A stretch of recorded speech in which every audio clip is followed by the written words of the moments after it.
Welcome to मूक and परमाणु in the physics session. और आज के सेशन में हम बात करेंगे सॉलिड स्टेट फिजिक्स से हमारी सेकंड वीडियो, जो कि है लिक्विड क्रिस्टल्स। पहली वीडियो में हमने टाइप ऑफ क्रिस्टल्स पढ़े थे, यानी कि क्रिस्टलाइंस एंड ग्लासीफॉर्म्स यानी कि अमोर्फस। तो आज की वीडियो में हम पढ़ेंगे लिक्विड क्रिस्टल्स। लिक्विड क्रिस्टल्स क्या होते हैं, उनका यूज़ क्या है हमारे फिजिक्स के अंदर या फिर हमारे डेली लाइफ के अंदर, वो हम यहाँ पढ़ेंगे। तो इस वीडियो को शुरू करने से पहले इस चैनल को सब्सक्राइब करें ताकि जब भी मेरी वीडियो आए आपको जल्दी से जल्दी मिल सके। तो चलिए शुरू करते हैं आज की वीडियो। क्रिस्टल्स बेसिकली एलसी बोलते हैं हम उनको, are the state of matter which has properties between those of conventional liquids and those of solid crystals. Crystalline solids पढ़े थे तो वो थे सॉलिड्स। अब कुछ होते हैं लिक्विड्स, अब इनके जो बीच में होंगे उनको हम बोलेंगे लिक्विड क्रिस्टल्स। इनके जो बीच की प्रॉपर्टी रखेंगे वो होंगे लिक्विड क्रिस्टल्स। अगर जो इंटर एटॉमिक फोर्सेस हैं ए और बी के बीच में या फिर ए और ए के बीच में, अगर इंटर एटॉमिक फोर्सेस स्ट्रोंगर हैं तो वो जो कंपाउंड है वो सॉलिड हो जाता है। अगर वीक हैं, बिल्कुल ही वीक है, तो वो गैस। अगर इंटरमीडिएट हैं तो वहाँ पर लिक्विड, यानी कि एक पार्टिकल दूसरे पार्टिकल से किस तरह जुड़ा हुआ है। अगर स्ट्रांगली अटैच्ड है तो वो पास पास होंगे और सॉलिड होगा। अगर वीकली अटैच है तो वो गैस होगा और दूर दूर होंगे पार्टिकल्स। अब हम बात कर लेते हैं लिक्विड क्रिस्टल की। तो लिक्विड क्रिस्टल क्या है? बेसिकली एक ऐसी फॉर्म है मैटर की जो कि लिक्विड भी नहीं है और सॉलिड क्रिस्टल भी नहीं। लिक्विड की तरह फ्लो भी कर सकता है। ए लिक्विड क्रिस्टल में flow like a liquid, but it's molecule may be oriented in a crystal like way, जैसे कि crystalline solids के अंदर होता है। अब there are many types of different liquid crystal phases which can be distinguished by their different optical properties, यानी कि textures। तो देखने में जब हम उन liquid crystals को देखते हैं या फिर देखने में हमें उनका जो texture है, यानी कि उनकी जो बनावट नहीं, उनकी जो luster है, यानी कि जैसे कपड़े का texture होता है या किसी मेटल सरफेस का टेक्सचर होता है कि उसकी अपीयरेंस कैसी है, ऑप्टिकल अपीयरेंस कैसी है, उसके आधार पर वो कई तरह के हो सकते हैं LCs. There exist some areas in the textures. अब वो जो टेक्सचर्स हैं, जैसे कि मैं बात करता हूँ एक इस तरह का टेक्सचर, ठीक है, क्रॉस पैटर्न, और हो सकता है एक इस तरह का पैटर्न जहाँ पर डॉट पैटर्न हो। तो इस तरह के अलग अलग क्रिस्टल्स हो सकते हैं।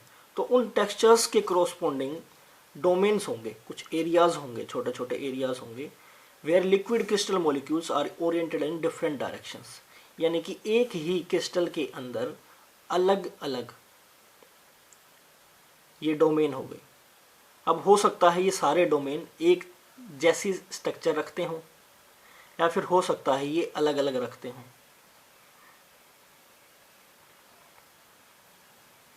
यहाँ पर जो मैं ड्रॉ कर रहा हूँ ये अलग अलग के लिए है, इसकी शेप अलग है, इसकी अलग है, इसकी अलग है। तो इस तरह डिफरेंट फेज भी हो सकते हैं किसी भी एक लिक्विड क्रिस्टल्स के अंदर। Else's material may not always be in liquid crystal state of matter. जरूरी नहीं है कि ये हमेशा लिक्विड या क्रिस्टल शेप में ही रहें, वो लिक्विड में भी रह सकते हैं और सॉलिड स्टेट में भी आ सकते हैं। Liquid crystals can be divided into 3 phases named as thermotropic, lyotropic and metallotropic phases. अब हम बारी बारी इन सबको पढ़ेंगे। तो थर्मोट्रोपिक और लायोट्रोपिक लिक्विड क्रिस्टल्स हैं, consist of mainly organic molecules.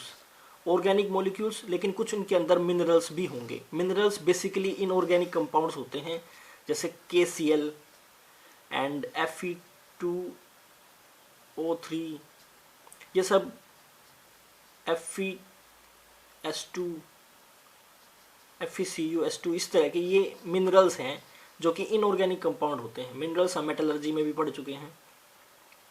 तो वहाँ पर जो भी इनऑर्गेनिक कंपाउंड्स थे वो मिनरल्स होते थे।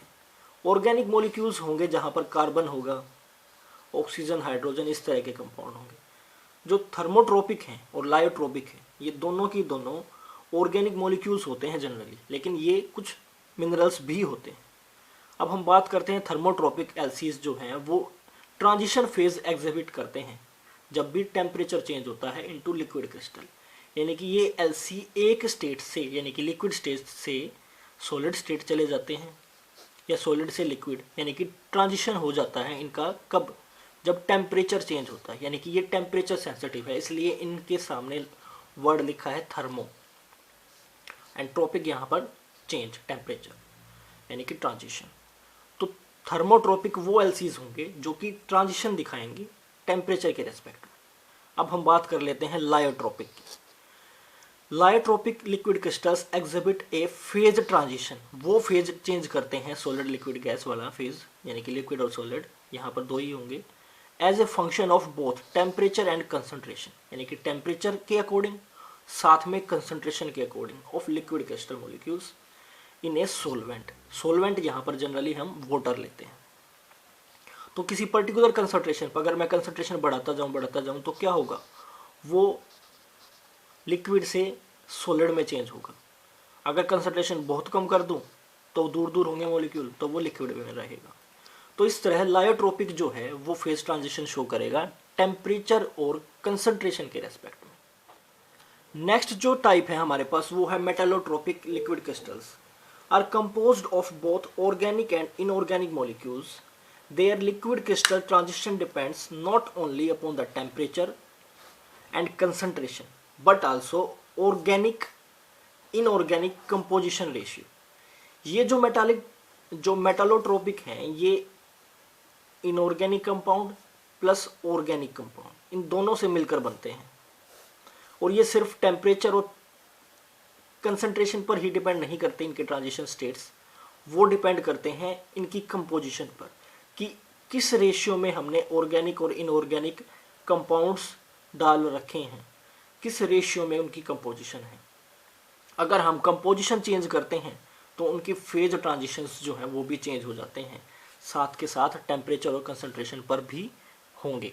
तो मेटालोट्रोपिक वो LCs होंगे जो कि ट्रांजिशन अपने फेज के अंदर शो करेंगे with respect to temperature, concentration as well as organic and inorganic composition ratios. अब हम लिक्विड क्रिस्टल्स के एग्जांपल देख लेते हैं। Many proteins and cell membranes are liquid crystals. कुछ जो प्रोटीन्स हैं हमारे और सेल मेम्ब्रेन्स हैं वो लिक्विड क्रिस्टल्स हैं। Other well known examples of liquid crystals are solutions of soap. Soap solutions हमेशा एक लिक्विड क्रिस्टल्स होते हैं, उनके पास एक ज्योमेट्रिकल पैटर्न होगा, साथ ही वो लिक्विड्स भी होंगे। Various related detergents as well as the tobacco mosaic virus. Tobacco mosaic virus जिसकी स्ट्रक्चर यहाँ हमने बनाई है, ये आपको शो हो रही है।